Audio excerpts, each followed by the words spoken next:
Lesti Kejora banjir cibiran usia kandungan terkuak, Rizky Bilar bereaksi sebut biar orang berkata apa. Cibiran terus membanjiri pasangan Rizky Bilar dan Lesti Kejora.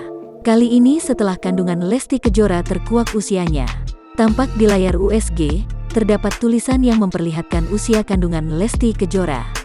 Sontak saja terkuaknya usia kandungan Lesti Kejora ini langsung panen cibiran. Banyak yang kaget begitu mengetahui usia kandungan Lesti Kejora yang ternyata sudah besar. Namun mengenai kebenaran usia kandungan tersebut, baik Lesti Kejora maupun Rizky Bilar memilih untuk bungkam. Tak memberikan klarifikasi apapun soal usia kandungan, Lesti Kejora dan Rizky Bilar terus panen hujatan. Lesti Kejora sendiri memilih untuk diam dan tak menanggapinya. Berbeda dengan Rizky Bilar yang terus membela sang istri.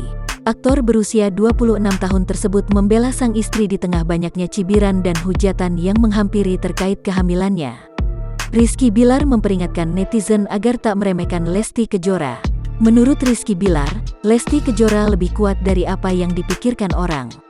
Daripada memikirkan omongan orang, Lesti Kejora memilih untuk fokus pada keluarga kecilnya.